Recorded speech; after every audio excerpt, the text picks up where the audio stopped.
Happening now, we'd like to welcome our viewers from across North America and around the world. This is the EdTech Situation Room, episode 373 for May the 6th, 2026.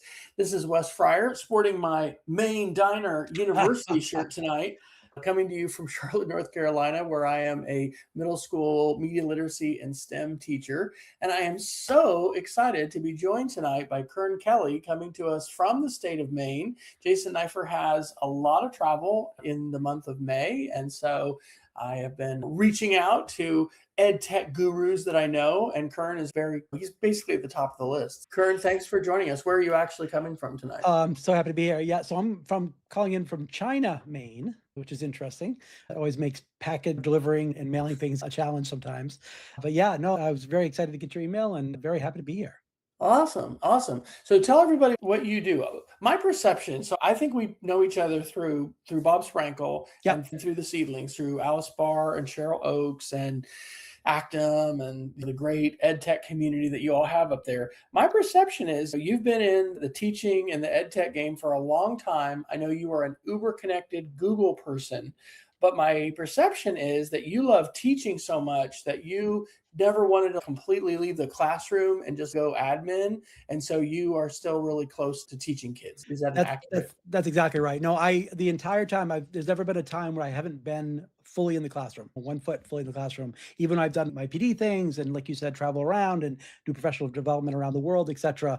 My shtick was I will come and do PD for you if I can bring my students. And so part of the deal with that was me bringing students, not only because obviously it's good for them, but if places that I got invited to were serious about really want to make changing, not just putting on a show for the day, they are welcome to that because they can see what's happening in action. As good as you and I can be up on stage, you put kids up there explaining what they're doing in real time, it's hard to beat that. Absolutely. And now, are you teaching high schoolers at this point? Yeah, so I'm mostly high school. My official job is K-12. I'm a technology integrator. I work with teachers all the way through, but I do work, my students that I work with, the groups that I bring are middle school to high school that I travel with. My more recent kind of project actually, it's been 3 or 4 years now. I work with the Maine State Department of Education, and I'm the coordinator of a group called the SLAM group, which is Student Leadership Ambassadors of Maine. And the idea that we have students in my school, and then we go and we connect with other students from other schools around the state. And we put on live events at these schools literally everywhere. We've gone as far north as Fort Kent, at all 4 kind of corners of the state. We have about 60 schools connected with us that either watch us live on our weekly YouTube stream or join us afterward and ask questions and so forth. Yeah. Wow. That is fantastic. The last time I was up in Maine was just a few moons ago. I think that might have been when I was doing some independent consulting work, because I ended up basically going back in the classroom, teaching 4th and 5th grade STEM, then being invited to be a tech director. And I did that for 4 years at an independent school in Oklahoma City. Then stepped away from that and went to teach middle school, but was an instructional coach for a couple of years as our youngest daughter finished high school there, who's now, crazily enough, a junior in college at the Air Force Academy. She should be learning about what job she's going to get. We thought this week, but they've delayed it. But she's like an astronautical engineering major, and she is awesome. Way smarter than I am. And she's been getting through all kinds of difficult math and engineering classes and things like that. But anyway, yeah, like our kids have grown up with Maine connections. We've got such fond memories of going up there. I don't think Alexander ever got to go up there with Sarah and Rachel and all that. What's your retirement plan? Are you planning to do this for another 10 years, or what's your plan? My retirement plan is very much influenced by my wife. And so I would just soon do this forever. I love it. This is what I like to do. This is what I love to do. And I think I'm okay at it, and it works out. My wife has different plans. She is a physician. And so she plans to retire as ASAP as soon as she can. And so when that happens, whenever she retires, that's the day that I'll have to retire. So there you go. Okay. And then travel, or what's the? Yeah, pretty much. Yeah. I have 2 boys. My oldest just graduated from college this year, and my youngest is graduating from high school this year. So he is going to UMaine for electrical engineering. And so once I don't like the term empty nesters. That just breaks my heart. So my wife terms it the bird launchers, which makes more sense. Bird launchers. I love that. Yes, I'm going to steal that. My spouse and I started a little podcast. Surprise, surprise. When we became bird launchers. Yes, I like that. Yes. Wes and Shelley share. And it's a transition for sure. But I've come to realize that we're always in transition. Like I naively thought at some point, like adults just reach stasis and then they're just adults, but that's really not what happened. Okay. Hey, hi to Peggy George coming to us from Phoenix. Peggy, you're going to have to give us a weather report in chat. Let us know what's going on today. Actually, not that we're going to be talking about the weather a ton, but it was like 79 degrees, beautiful. My wife and I got to go on a beautiful hike at this park that's about 10 minutes from our house. So we love North Carolina. Have you been down to Charlotte, by the way? Oh, Kern, yeah. Yeah. Okay. Yeah. All right. Visiting or doing PD and so forth. You're going to have to let me know if you're in the neighborhood. I dropped our link to our show notes doc. And so Kern and I have dropped some different articles. As usual, there's a ton of AI related articles. We've also got a couple of security articles, some media literacy articles, and miscellaneous. And then we've got our Geeks of the Week. But Kern and I haven't connected. Actually, what we did about 2 months ago, maybe, was there's a wonderful Zoom conference that I think I don't know if you call them educational service units. In Texas, we call them service centers, but basically they had a great Zoom webinar over, and I just was able to, I think it was almost just you, Alice, and I, wasn't it? Yeah, one session. Yeah. Okay. All right. Oh, it's 81 in Phoenix. Oh my gosh, we're almost the same. So it's going to be 104 this weekend though. Definitely not up here. Now, Maine, don't you have the mudding months or something where the Yeah. snow usually is just barely melting? Have you Yeah. guys had a light snowpack, and is it going to be a dry winter? It's been pretty dry so far, even though we have had a little rain recently. This last week has been really wet, which we actually need. And so we had a pretty good winter as far as snowpack. We had tons of snow comparatively. The mountains were, very grateful for that after last year. Okay. Well, please drop links into the chat if you want to do that. Continue to put links. We'll try to capture all the links that we have into our Google Doc. Hey, we have 13 live viewers. Oh my gosh. Welcome to the EdTech Situation Room. It's weird how the algorithm works. Follow us on Facebook. We got to get up to 100 Facebook followers to live stream there. But anyway, what we typically do is we're going to talk about the tech news and pass it through an educational lens because we're both in education. But Kern, I got to ask you a Google question and then a local history, because I know you love local history and you're just doing all kinds of cool stuff. So what are some of the things you're involved with now with Google Education? And then can you tell a little bit about this project you mentioned, which I think involved scanning documents maybe, and then I don't know if it was with oral history, but it was with really cool history, basically, in your local area. Can you give us a little synopsis of something? Yeah, for sure. It's been a fantastic project. It's actually our second year doing it. So we have a local library/museum that's about 2 miles away from our high school. And every other day, we take a van full of students and we go over to this museum. And I don't know if you want me to, I can put some links in the document. Or if you want to share the screen or whatever, we can do whatever. Okay, let's do that. Give me 1 second here. Sometimes we just abandon the articles and Jason just shares AI tools. We have no sponsors and we have really no rules. That's great. We can. All right, let's try. I'm just going to allow security. Sorry about that. Yeah, let's try this. The bummer sometimes in a new browser. There you go. Look at that. Add to stage. Okay, we got you. Perfect. So this is the lower right here. This is the Levi Stewart Museum. And it's beautiful. It's this gorgeous old building. It's 100+ years old. The gentleman who built it in Corinna, Maine, his name is Levi Stewart, and he was a lawyer, and he was a pretty big deal. He was actually at one point the wealthiest man in Minnesota. He spoke he argued in front of the Supreme Court, so he was a big deal. And his main roots is where he made most of his money is in logging. His family was in logging and lumber and so forth, and so be it. So in his library, it's actually the town office as well. It's one room that's the current town office, but there's some of these gorgeous artifacts. Here's the building here. Actually, we did some drone photogrammetry. So we went around and took video of it. I'll just fast forward here. And so in here, for example, there's this desk, and this is his original desk from 100 years ago. Related to this is thousands, if not tens of thousands, I don't know the exact number, but thousands and thousands of original letters. So these are the letters that his family would write to each other, and they're about everything. They're not just formal official letters. There's K to his brother about family life, everything. But the letters all look like this. They're very scripty, handwritten type of documents. And so what we've been doing is having our students go down. We have a pretty good setup as far as our camera work. We talked with our Maine state official archivist from the state of Maine, official people that do that, and kind of asked what equipment they use and what software and so forth. And so we kind of mimicked that as close as we could.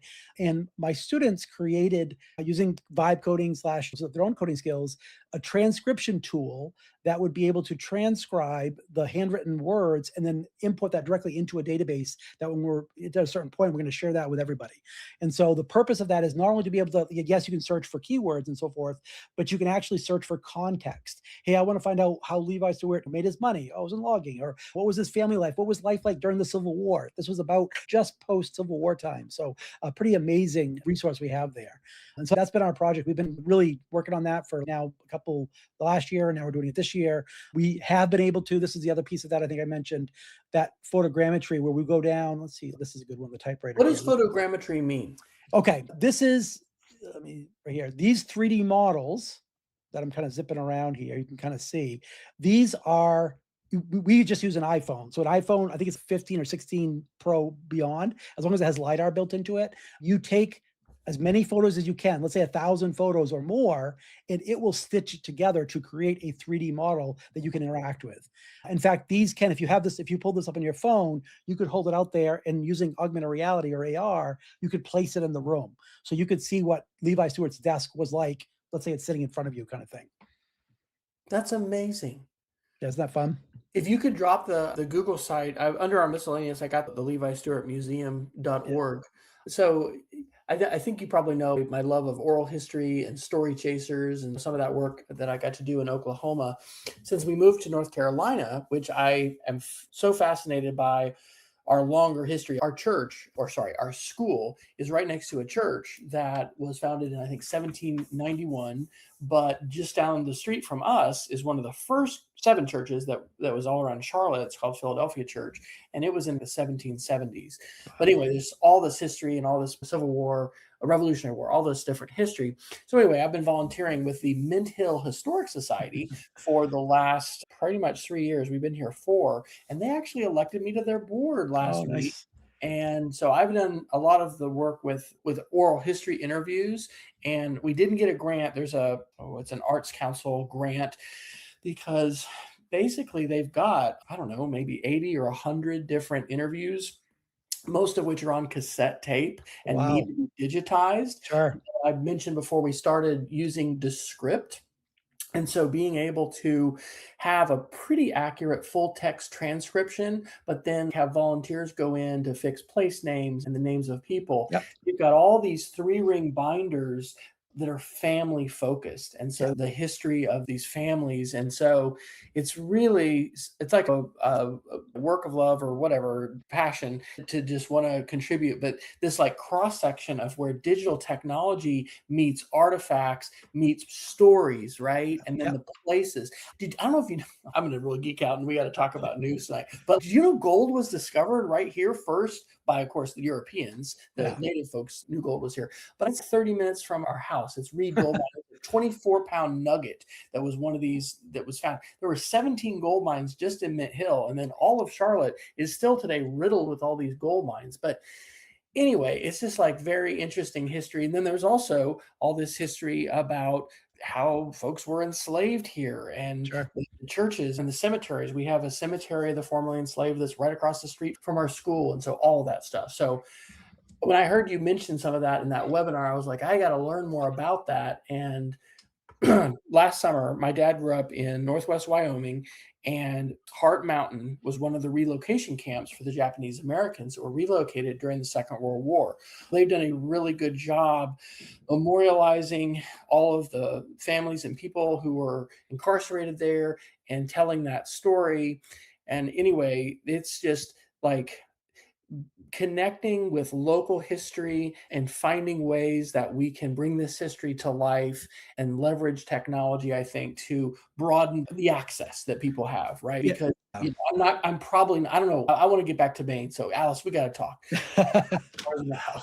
But being able to, not that it's a replacement, but being able to interact with, see, but having your students involved in the creation of that, I'm sure that is a hugely impactful experience for them. No, I couldn't agree more. So a couple kind of pieces of that. One is, the good news is, one of the things that I'm most interested in this whole process, it's been awesome, it's been fun. We've been sanding a lot of the edges to learn how the best practices to make it work. What's the best way to do all these things? My goal, and it won't be this year, but probably for next year, is to create something, a package of some kind. I don't know if it's a website or whatever it is, or a course or something, to give to any high school or any school that's interested anywhere, these are the things that we found the best way to do this, to digitize still imagery, to do audio, to do video. Here are the logistics things. Here's some AI tools that we created. You can have them to use to do these things. Because when we talked to the Maine State archivist, she said right now they literally have some lovely volunteers that are reading these things one by one, and it's just the scale's not going to happen. It just takes so long.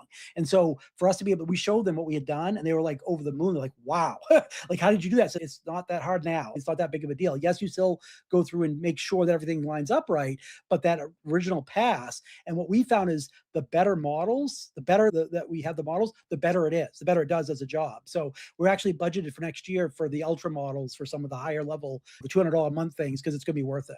You're talking about the AI models that are, Yes. yeah. Yeah. Because I've wondered about that. I've experienced vibe coding so powerful, like we're talking goosebumps. Yeah, And it's like, sure. I can't believe that Yeah. I'm doing this.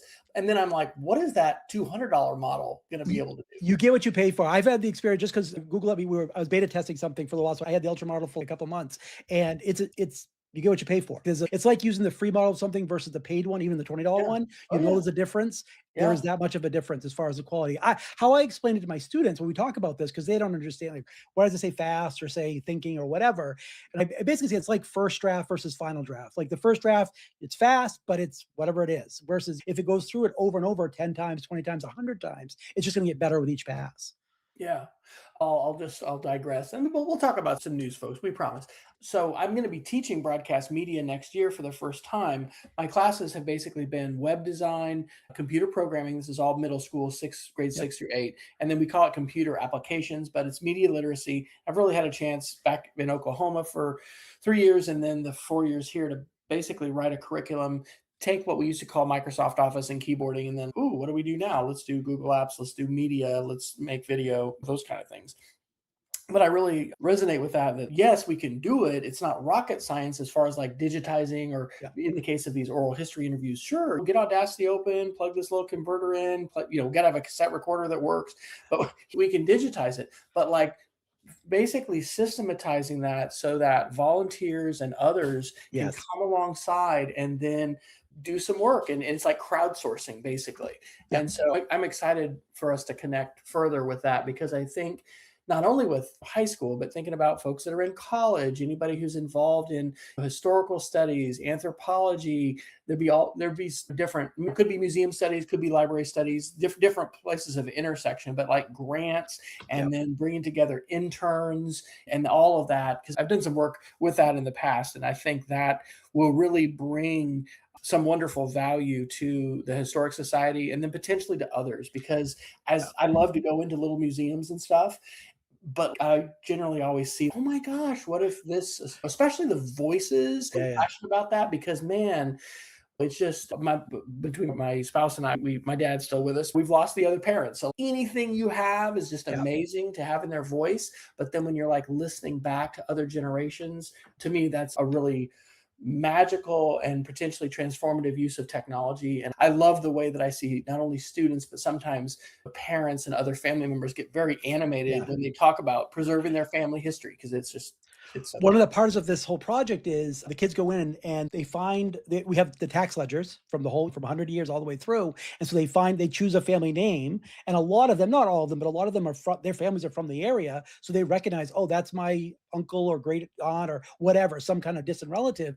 And they track they do the family history of those families from back then to now. And so we do go to some cemeteries in the area, some grave sites, and what historical buildings, what maps there are. And really, I will say, like, at the higher level here, two things. One is that, like, that transcription piece of it, we physically couldn't have done this without the AI stuff. It wouldn't have been as scalable. It would have done something, but it wouldn't be what it is. And huge credit to the library itself. Obviously, there's like a group of the board for their thing that they're super interested in. They have a climate controlled room they built for all this materials because they were so vested in keeping it. And then at one point we had the conversation with them, like realizing, yes, kids are going to be in there. Yes, they're going to be touching these artifacts. And they're like, if we just keep it closed, hidden, who cares? They're just going to rot, and eventually that's going to happen. So they were very open to the idea of us going in and basically digitizing it so that everybody can partake with the information. Okay, before we go to some articles, I'm going to tell you one other quick story because you're a great person to probably bounce this idea off of. So, across the street from our school, we're right next to Sardis Presbyterian Church, started in 1791. Our school started in 1970, actually as a white flight school, and we're now a very integrated school, and we're like, I don't know, the seventh largest private school in the country and the largest in North Carolina. We're over 2,000 kids. We're fairly big. About 5 or 6 years ago, teachers at our school found out that, oh my gosh, yes, there's a cemetery for the church across the street, but next to the scout hut, there is a cemetery of the formerly enslaved. And so there was a young man who was in the scout troop who had heard stories about this, and he did his Eagle project about it. And he partnered with university researchers, and they did ground penetrating radar, and they found that about 80 souls have been buried in this cemetery, it was preserved because it was next to the scout hut. But my connections with Apple and doing stuff and VR, I've thought, wow, what a project. Because from the street, you can't tell that it's there. But if you go over there, there's now a fence that separates this area, and there is a plaque. But I've thought, wouldn't that be amazing? Because when it comes to cemeteries for the formerly enslaved, if they had any kind of stone at all, usually it's just like a rock. There's a certain kind of plant that will grow in these areas, but there's just not a lot of visible. But anyway, that's something that I've thought of. And anyway, that's one thing to think about. We've done this for our school, but we haven't yet done it with the library, but we've talked about doing this. Is we've created an augmented reality layer on top of our school. And what that means is if you walk around with your phone and you point it at, say, the winning basketball trophy, it's going to play the video of the championship game or whatever you want. So the media will appear based on, almost think of it like QR codes, except for the thing itself is the trigger. So we've talked about doing that with the library in the cemeteries, where let's say one of our students creates whatever the media piece, whatever the thing is about that, let's say a gravestone or an image on the wall or fill in the blank, whatever you want, connecting those so that somebody's walking around. I really want parents to walk around our school and be like around every corner, oh my gosh, look at that. Something kind of pops out at them. That's right. That's right. No, I knew that you'd probably have some thoughts about that because VR and AR and all that it's cool. It's amazing. I don't think it's become the mainstream thing, but especially when we talk about place-based stories and we talk about artifacts and things like that, there's a lot. So I dropped a link in there to a WTV. They're a local news affiliate. This was back in October of 2015 when they dedicated the marker there. All right, hey, let's talk about some tech news. And the way we usually do this is basically just whatever it is what we want to talk about. Let's talk a little bit about Google Home because I'm eager to find out about kind of what your Internet of Things might look like. Oh gosh, yeah. Alice is saying she was at Monticello this weekend and the stories. Yes, you were at Monticello. We went to James Madison because Monticello was to Jefferson, right? Yes. Anyway, when we came back from Virginia, we have good friends that are there. Okay, so there's the Ars Technica article. This is from May 5th of 2026, and the headline was Google Home gets upgraded Gemini voice assistant and new camera controls. I will tell you that I have been on the early release, whatever that's called, for Google Home, and we are primarily a Google Home. Like, I don't have any Apple IoT devices. But because of losing internet every once in a while, it doesn't happen that often in power, I've wanted to become more resilient. And so I have a home assistant, which is a Raspberry Pi running open source software.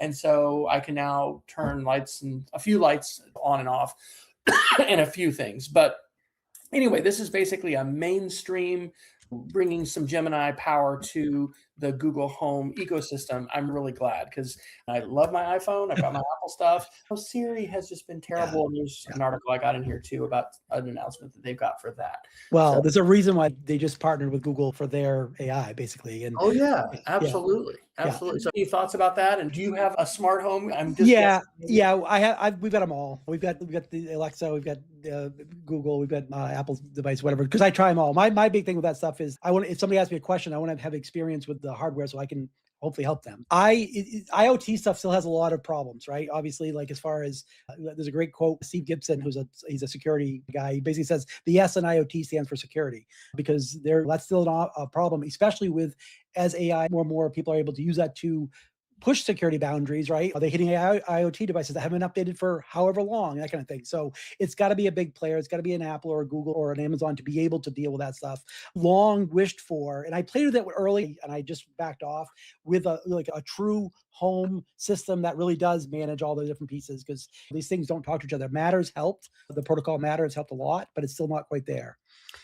Zigbee is the one that I've been playing with. Yeah. That because I see those crazy stories about whatever my Google Nest not Yeah. having a separate 2.4 Yep. gigahertz, and Yep. so like I go out long distances to try to make it connect, and then come back, and then I had bought on eBay, not on eBay, but on like Facebook Marketplace, just like some old routers, and use the same name. Anyway, just like the turning yourself upside down and holding your face just the right way to get things to work. So when I did this home assistant, and I'll put that link in, and this is, of course, this is a geeky thing, but Home Assistant is a Raspberry Pi Linux-based free open source platform. They have things that you can pay for. They've got this, I don't remember what it's called, but it basically connects to your Google Home. That's because of Matter, though, because Matter now, they didn't have that ability to talk to each other for a long time. I think all the big players finally realized we need to, because if we don't, because there's Matter, and then there's these other protocols. So anyway, Zigbee is a low power, and it doesn't run on your regular Wi-Fi. And the bottom line is, when I got these plugs out, they just connect and they work. And so I've got like a temperature sensor in the sun porch where our dogs are. I've got a garage door sensor to know if my garage door, I left it open. Yep. And so anyway, we have all those. My big thing is, and this has happened, mine is the wife test, where if it fails, it has to fail in such a way that it's still usable. So I had hue lights everywhere. Yes. And bulbs and so forth, until the one day, of course, I don't know what happened. There was a glitch in the matrix, whatever happened. And all of a sudden they all went on in the middle of the night, full bright. And that's not happening again.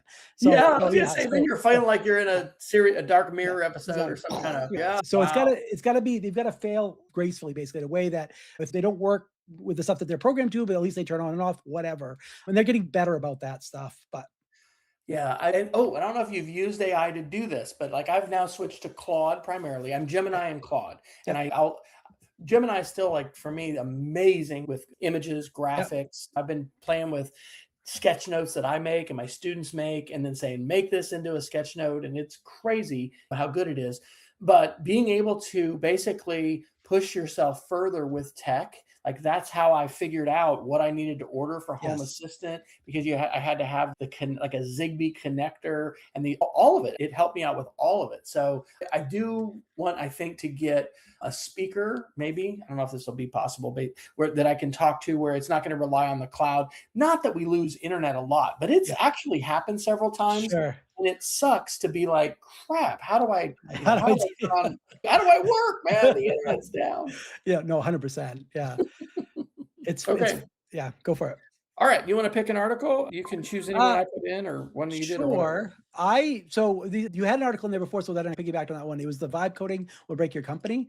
And the one that made me think of is one out right now. They talked about, there was a company called Opus. What was the company's called? Pocket OS. That apparently, if you read through it, the CEO had vibe coded components of it, and it was using Cursor, which is a coding agent, and it wiped out everything they had.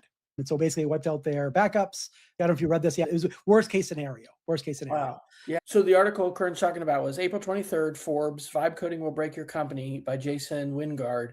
And the article is basically saying that friction and time is good when you're like developing new systems and stuff, because if you try to push things too fast, maybe it's going to have some catastrophic effects. And so that's what his point is, that people themselves, individuals, can make things so readily that if you're not careful, you're going to put mission critical data and things on there. And I have heard multiple stories about this. My recommendation, with my coding kids, we work primarily in Scratch, but then also in Minecraft MakeCode.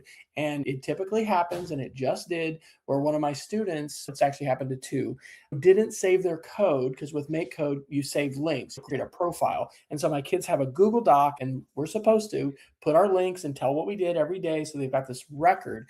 And anyway, they didn't. And in one case, it was really devastating. And I told them a story when I was in middle school, and this was like on a what, a Zenith 286 PC, pre Windows, like Windows 3.1. I had spent hours and hours in BASIC Yeah. coding this program that I called Spinnaker in it. Anyway, whatever. I didn't have very much money in the bank, but I could show my bank account, and I don't know what I did. But anyway, one day I thought I had it open or whatever, and I saved it, and I didn't. I overwrote the whole program with nothing. And I was like, that was such a big deal. So my kids have had some similar experiences. They didn't lose everything, but they lost a whole day's work. And I said, total lesson learned for coding, back up all your stuff, especially Yep. when you have a good working copy, because that's the number one thing you want to be able to do is to roll back.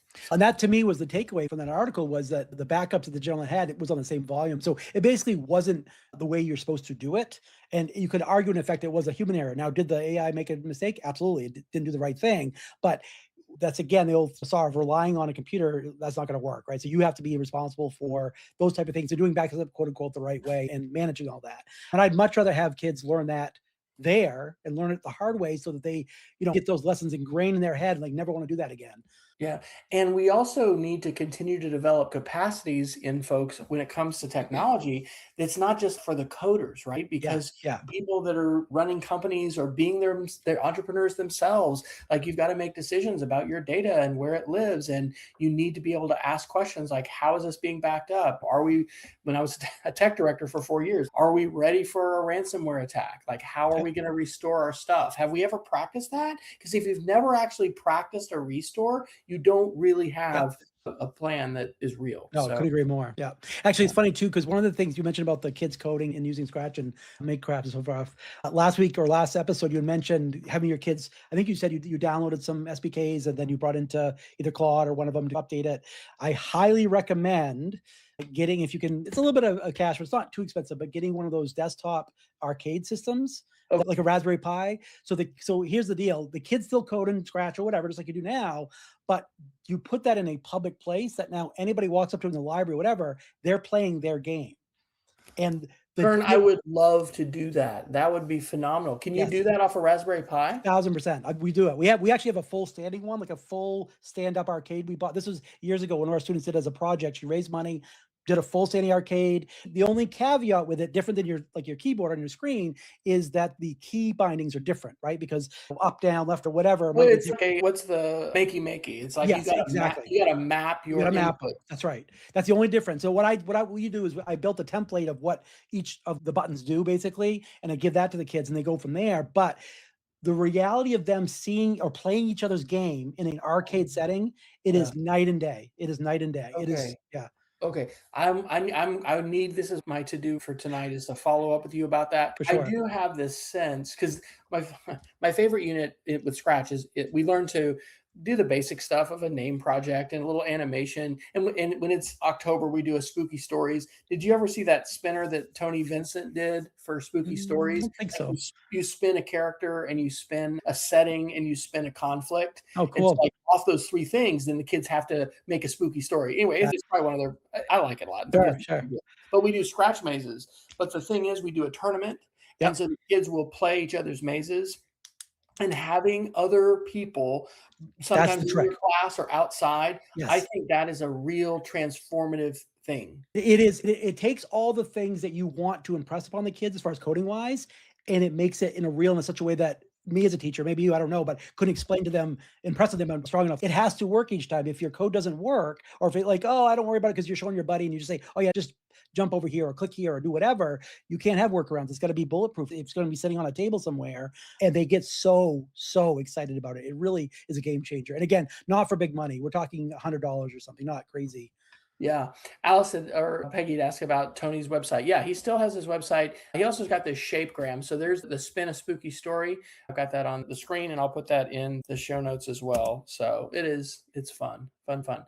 Okay, let's talk about this ChatGPT study. I think this is really interesting. So this Ars Technica, I think my cousin from Wichita, Kansas somehow introduced me to Ars Technica, and it's probably the place I do. I do Google News a lot, but I'll do a lot of Ars Technica. Yeah. So this is from May 4th. Influential study touting ChatGPT in education retracted over red flags. And so this study, which was posted pretty quick by Springer Nature, has been cited hundreds and hundreds of times. It's basically a meta-analysis, but what it did was it basically tried to compare too many studies that were too different. And so it says its meta-analysis calculated the effect size between different studies, experimental groups. It concluded that, oh my gosh, AI is great. It has a great Of effect. course, yeah. And then hundreds and hundreds of times it's been cited. And so now the author has pulled it. So I guess it's a cautionary story in terms of AI research. And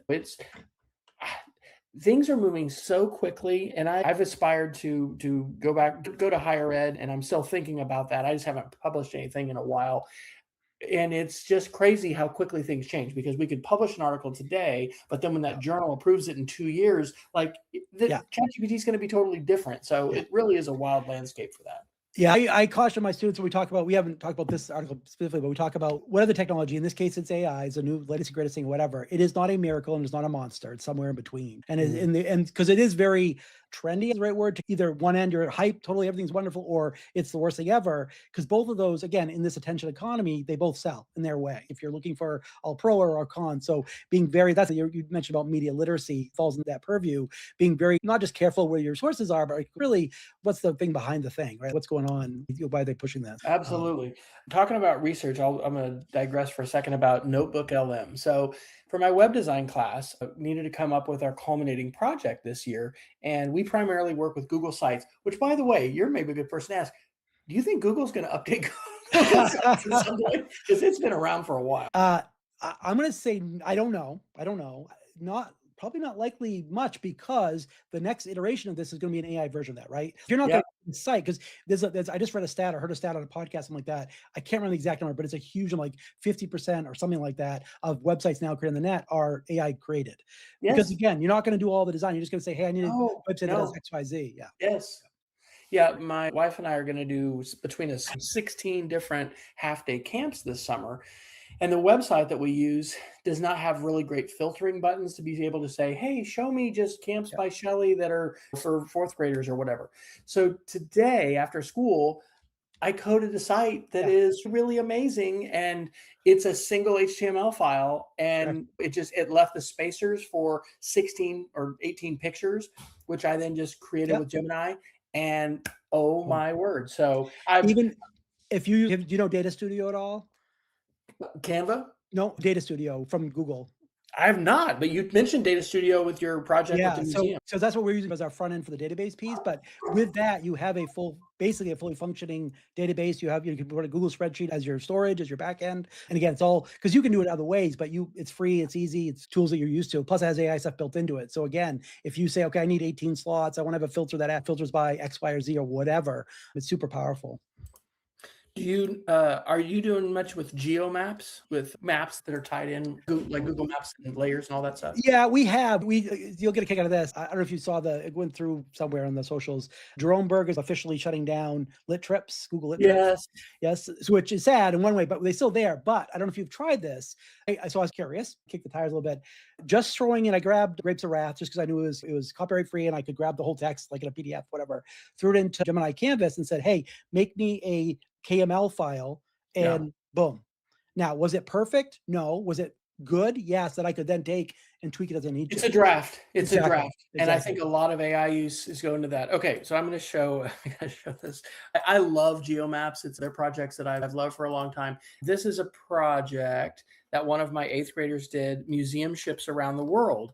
And so for this project, this is for my web design class, they had to use I wanted to use a data set that had at least 100 different pieces of data. And in our school, Google Maps is actually blocked for middle schoolers. And so my kids actually found this Z-Maps. And this is so amazing because you can take, it doesn't want me to leave. It's so funny. How do I get out of this? I can say map my spreadsheet. I can say copy and paste. I require my kids to not only have their map, but also have their data source. And so here's a spreadsheet. So you can just take a sheet like this. I'm just going to Command A, Command C. You can simply paste it in here, and then you can say submit.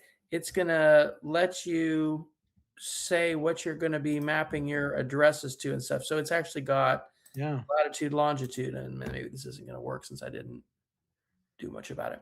Boom, there it is. Is that not That's freaking great. amazing? So I love Google Maps and I've done the map engine and I've Yeah. just done stuff with that throughout the years. But very cool to be able to have that kind of visual representation to work with data. So we had the same issue with the maps. One thing, I don't know if this is the exact same filter in your neck of the woods, whatever, but if you go to My Maps, so it's still Google, that might, because that lets have kids go through and use Google Yeah, Maps. it's blocked for us. Yeah. Because And yeah. so anyway, yeah. Wow. Okay, cool. We've got 15 minutes. What else do we want to talk about? Let's talk about Apple and their AI. So are you, by the way, I would bet you're an Android user. I use both. You are. Okay. So you can answer all the questions. That's why you run the Genius Bar in you're part of Maine, I think. So this is a TechCrunch article from May the 5th, yesterday, and it's called Apple Plans to Make iOS 27 a Choose Your Own Adventures of AI Models. And when we had talked on the show that they were planning to partner with Gemini and with Google, but now it looks like they're going to allow folks to choose which model they want to use. So I'll put on my future, thinking up of the future and total supposition hat for a second. As scary as some people think this is, or whatever, one way to look at it, but nobody has more information about you than your Google account does. Right? Your Gmail, your calendar, your everything, your docs, all that stuff, whatever. So when it's culturally permissible enough to be able to basically dive in and use all that, there will never be a more useful AI to you than Google's version. Apple won't have that. They have their hardware. They have a lot of things in there. But unless they cross that barrier, because they were the privacy company, blah, blah, blah, which is great. That was a selling point. But there'll become a point where someone will say, you talk about the Android, Apple, you talk to your friend, I've got an iPhone, they've got an Android. Hey, why can you say, do this thing, and I can't do that, basically. Now we're talking a few years away, but to me, that's just like a thing that's going to happen. Yeah. Here's an example. I would bet you're a Google Labs user. Yep. Do you use the CC? I love it. Oh my gosh. Yes. So describe this. Jason told me about this and I'm using this now. What is this? Yeah. So it's basically, it goes through and takes your new input from not only emails you get from individuals, but maybe from things you subscribe to, all that kind of stuff. It makes you a single email that has your top 10 things to do that day. Don't forget, you've got this coming up. Don't forget this appointment you've got, or all these different things that basically a personal assistant. My only wish I have, because it's been really good. It's been like 95% accurate. I just wish that the things that aren't, I can click a button on and say, hey, this I never want to see again, or this is wrong. Exactly. Like a spam filter, basically. Yeah. The training to be able to train it. Exactly. Yeah. Yeah. Hey, good. Peggy didn't know about that. Yeah. You have to, it's consumer account and it's not, for school and whatever, but I've struggled with email probably my whole life, or whatever. 10 years after, when it was no longer cool to have multiple email accounts. So at one point, you're like, I got 3 email accounts. Yeah, that's not cool anymore. But it helps not missing stuff. You must have played. Have you played with the Studio Workspace, like Google? Nope. What's Google Studio Workspace? So it's studio.workspace.google.com, and it would be in your, it's not for personal account, it's in enterprise or education, and it has to be turned on. It's basically, the easiest way to think of it is, do you remember if this, then that? If this, then that. Yeah, I've had it by subscription for a long time. Yeah, so it's that, except for it's for your Google stuff. So if you receive an email from Kern, you mark it as a star and you put it into this folder and you create a Google Doc of it, blah, blah, blah, blah, blah, blah. That's the dominoes that happen. The thing that makes it above and beyond just a traditional kind of service like that, because it can have Gemini embedded in that, you could give it directions. You could do a little bit more advanced stuff. I'll give you an example. One of the projects we did. We have in our school, in our English department wing, we have a room it's a little, it's not a closet, it's a little space, but it's a little library. And the English teachers realized at some point that they hadn't kept track of all the books they put in. They just throw extra books they have, and it was getting unwieldy. So we had a student go around, I'll use a phone, take a picture of each shelf. It would automatically get emailed to me or whatever. And it would say, hey, if this email comes through and called bookshelf or whatever we titled it, take that image that's attached, look at all the books on it, and make a spreadsheet of the names of all the books on the shelf. Yeah.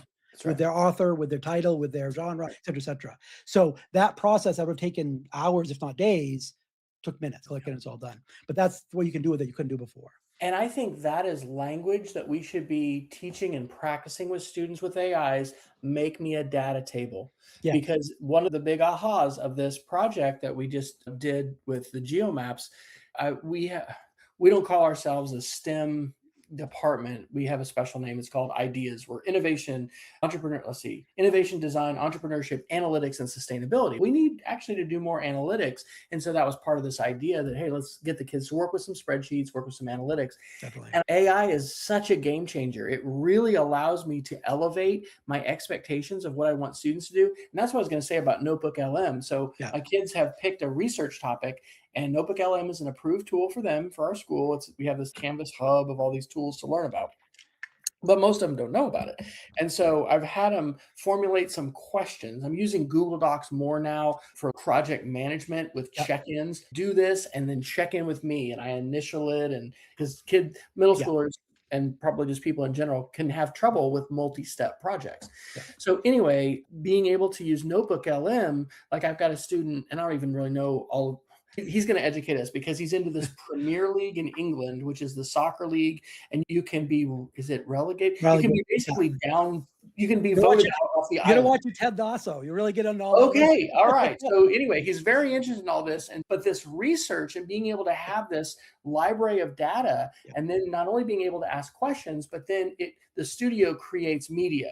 And again, I'm unique in the web design class because I'm not teaching research and writing, although I am teaching elements of that, but I'm teaching students how to represent, because we use Google Sites, we use a lot of Canva, but we use Adobe Express. I really like their Glide Show, and we use that stuff.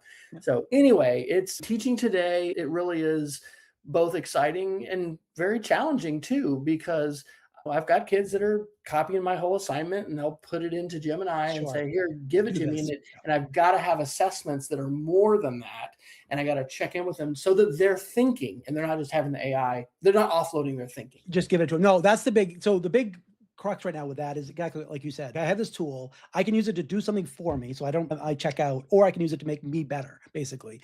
And the big kind of light bulb that went off for me was, so years ago, I don't know, a dozen years ago, whatever. We've had a 3D printer in my house since they came out, like forever. And my younger son grew up with a 3D printer. He never knew a house that didn't have one. Like there was always a 3D printer around, no big deal. I remember at one point something broke on one of my tables, like a little piece broke. I was like, oh, I got to go order a new one. And he was probably like 7 or 8. He said, Dad, why don't you just 3D print it? And it never occurred to me at the time, this was early, that, oh, of course I would go 3D print that because I don't need to go buy it, blah, blah, blah, blah. I want to get students in the habit or in the mindset where, oh, I need a tool to do X. I'm just going to go code my own tool using AI. Now I can do this thing. And so I've been having kids get in the weeds a little bit without learning how to do it, so that they get to the point, hopefully their mindset is such that they're not like, oh, I don't know how to do that. Oh, I can make my own tool to scratch this itch. We're not going to change the world, but I'm going to fix this problem. I gave my kids an option in web design when we did our copyright and fair use unit. If you want to, you can make a game using AI and vibe code. Sure. And of course, that was the thing. Yep. And some of these games, one in particular, just blew my mind, but I didn't know if I needed to be, how impressed to be about that student's thinking, or just impressed that the AI did it. But he was able, because he was using his own account to save the whole transcript. And then anyway, this has become really important, trying to document as fully as you can your conversations so that we can have a conversation later about what you did or you didn't do. But I'm thankful to be teaching coding and to be teaching web design, and there's some overlap there. And I really think, interestingly, our web design class has not had the signups. I think I got to rebrand it like storytelling for the web. Sure, we for have digital entrepreneurship as a new high school diploma. And I think I need to weave it in with that, and I need to, wordsmith the title. But I definitely think it's got to include vibe coding, because you're absolutely right. If you want to build it and you have the time and then access to a reasonable AI platform, you can absolutely build the software. My wife, so as a physician, she's a busy job. She does it every day, whatever. And she says like a quarter of her time is spent figuring out how to do less clicks. Because like she meets you for an appointment, she does a test, I have to order a test or whatever. It takes me 17 clicks to do this. How can I get that down to 15 or 12 or whatever? And if we can get to the point where we're building tools, now she can in her role, but we, as students and as teachers, we certainly can, to build tools to like make it quicker, easier, more efficient. We should be doing that. And it's really important, I think, too, that teachers, at least as a sample, try that vibe coding piece of it, so they understand when they see a result, like you mentioned that project that student did. what their level of blown away they should be. Oh my God, I can't believe you made this. Well, I just typed in 5 words into it. Like, Exactly. how much work did you actually do? Yeah. Because I've seen some Yes. of those interactions where, Yes. and I'm like, okay, well, I'm not that Yeah. Yeah. impressed you turn this in But because yeah. Yeah. your level of thinking. If you Right. know what's going on. Yeah. And that's why I think it is absolutely critical to try to create a classroom environment where students, when we want to allow them to use AI, are trying to document that as fully, because Yes. we're going to learn together, man. We're going to be Yeah, co-learners absolutely. because these things are changing every day. And I've been blown away by a lot of things. But that whole thing of like, now I've got this coding assistant that I can work with that can help. It gives me superpowers. It Yeah, just no, gives me powers 1,000%. that I. It makes you do things that you like. You know, it's funny. I've now been revisiting. I've kept all along, like I call it the Wonka vision list. And it's just things like, boy, I wish I could do this thing. Just little projects as you're going through. Boy, this would be awesome. And I'd run up into a wall. Oh, I just don't have the coding chops to do that thing, or whatever it was, or it cost too much, or whatever. I'm now revisiting that list because, like, oh, I can do that piece I couldn't do before, Oh my and gosh. make it work. Yeah. Did you ever use FileMaker Pro? Yeah, a little bit. I So was more an back, Access guy, but yeah. okay, you were Access guy. So back in the day, this is the early 2000s when I was at Texas Tech, I had all these FileMaker databases and web enabled them. And oh my gosh, our Yeah. student teachers could apply online for student teaching. And we did interactive televideo, which was room-based video conferencing, to coordinate all this stuff. When I left that job, I lost that software and all this ability to create web-enabled databases. So like now, one of my students who's now in 9th grade, he was an 8th grader last year, he did all his make code in JavaScript, and he was jumping right into vibe coding and told me about Firebase. Yep. And so anyway, I've played with Firebase and connecting websites to it. And it's the kind of thing where like I have other things to do, but like when I want to sit down, because there's a project and I haven't like officially announced it all, called Pod Commons, because I really think that being filters for each other from media is really valuable. This goes back to the seedlings, and we're going to do Geeks of the Week here in a minute. Like when you connect with somebody who's interested in stuff you're interested in, or maybe not, like sometimes we have these collisions with people who are like, oh my gosh, you're a chef and I'm a teacher, but we're still interested in this stuff. Anyway, it's like I could go all day long with Claude and Gemini or whatever, creating stuff. And it doesn't mean I'm going to quit my day job, but it is the people that are dismissive of AI. I think universally, in my experience, are not coding with it, because if 1,000%. you are doing some coding, you're going to exceed whatever expectations you had of what you could do by yourself. Yeah, and even coding, of course, the people that like that term, oh, I don't code, I don't know how to code, whatever. No, your tool creation. You're making a tool that's going to solve this problem you want to do. We had one today. This is a pretty fun one. One of the projects at the end of the year students do is we scan all of our yearbooks we've had from years past. Our school has been around for 65 years, whatever, so that's a lot of yearbooks and so forth. And so they'll scan each page. And so we had all these images, and we want to make it into a little flip book. We use Google Slides, just like a template. Now we can do it by hand, one by one. But vibe code, hey, here's the link to the slideshow. Here's the link to the folder with all the images in it. Make a tool that puts them together. 10 minutes later, boom, done. And so that's huge. That's a huge time saver. Absolutely. Absolutely. Did you put this article in about the amateur solving the 60-year-old math problem? Yes. And that kind of, Would you mind doing that one? Absolutely. Put it in here. I'll drop it in the chat.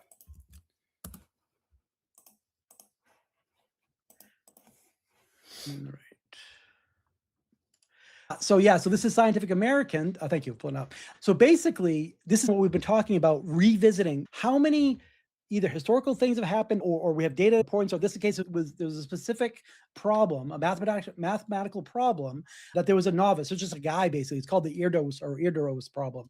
He basically pointed ChatGPT, and it was an old version. I think it was like 4 or something like that. It might have been 3.5, I can't remember, at the problem, and it was able to solve it. And then when they finally went through the solving and explained how it was solved, mathematicians that looked at it said, yeah, that's correct. Boy, we didn't think of it doing it that way.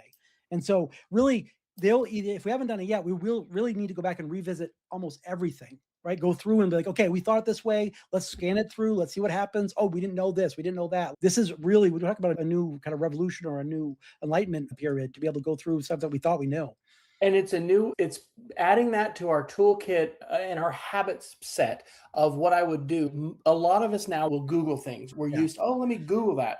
But like, even recipes. I don't know if you're much of how much you cook, but like I love to Every cook, day. and and you got to be careful, right? You got to be careful. If it's saying something weird with glue or whatever, we hear those kind of outlier stories. But I have had amazing success getting it to substitute things, say, hey, I've got this stuff, I want to Yep. cook something.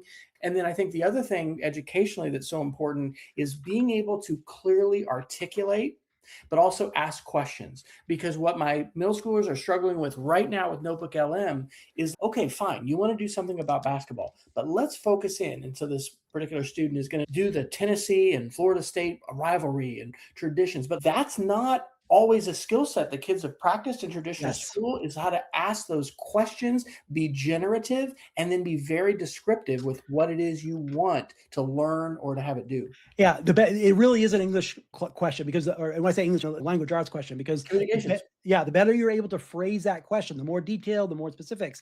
I remember, and a lot of people don't remember this movie. Do you remember the movie AI, Steven Spielberg movie? Did you ever see that one? So this was years ago. I wish I could find this clip, but there's a clip in there where the character, it's Haley Joel Osment, is basically talking to an AI. Again, this is back 20 years ago, so like projecting. But the way that he asked the question was, what is Blue Fairy? That's in the context of the movie, you follow that. But in the way he'd ask a question would change the responses he would receive. And to me, that's like now, if we're using, that's the movie, that's the poster right there. And so he's with Jude Law, and there's this whole scene. And it really makes me think about now where the words that I use are really important to get what I'm trying to get out at the other end. And you can't just keep trying it forever. You want to narrow that down. And so that's a whole nother skill set to work with kids on. Absolutely. Believe it or not, we have chit-chatted our time away for a whole hour, and we need to do some Geeks of the Week. Our Geeks of the Week it could be anything. So I see you put a couple things in. Do you want to tell us about these? So the two that I have, the first one's called listenlater.net. It's a tool, and it's just a simple little tool that I find super helpful. So if you're zipping along on the internet, on whatever device you are, you find an article that you just don't have time to read, but you want to listen to. I actually have a pretty long commute, so I listen to a lot of podcasts. My opinion, it's just PD. I listen to every day. I can listen to Wes and Jason or whoever I can have queued up on my podcast player. So for this one, you can basically take that article. It will send you when you sign up for it, you get a unique email address that's just for you, for your podcast player, and you'll send it to it, and it will transcribe it for you and put it in your queue. And so it's super cheap. I think $5 gets you I don't know how many articles. I've only paid $5 so far. I've listened to it now for dozens. I don't know the exact number, but it's great. It's great. Wow. Okay, fantastic. And then you got one more.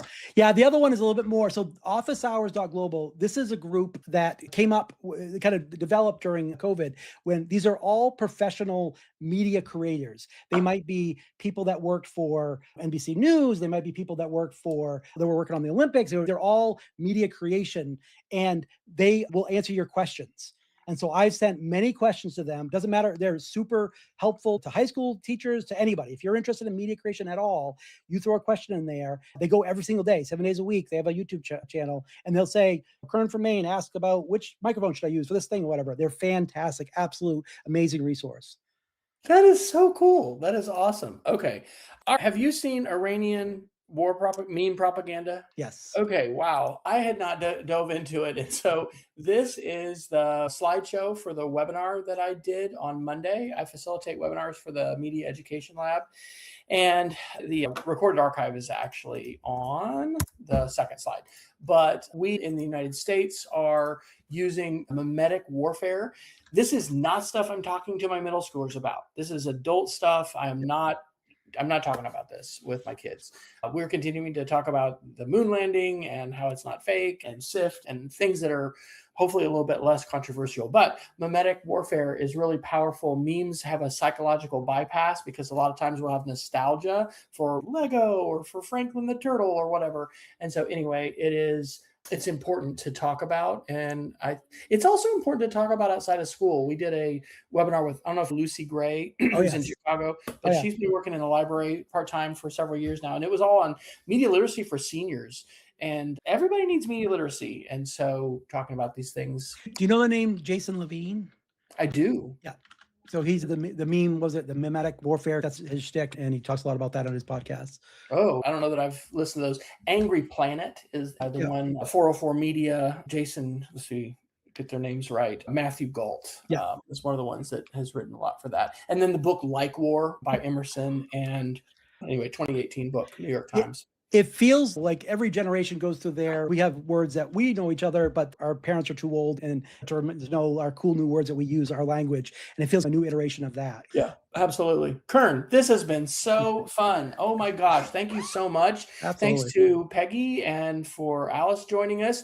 We want to let everybody know that you can go to edtechsr.com. You'll find links to the Substack where we are posting, and we've got all 372 episodes up there. But you can get the show notes there. We archive all of these on YouTube, and we want to encourage everybody to stay savvy, stay safe, and we hope to see you next time on another edition of the EdTech Situation Room. And we'd love to have you back sometime, Kern. Yeah, anytime. All right. Best wishes. Take care.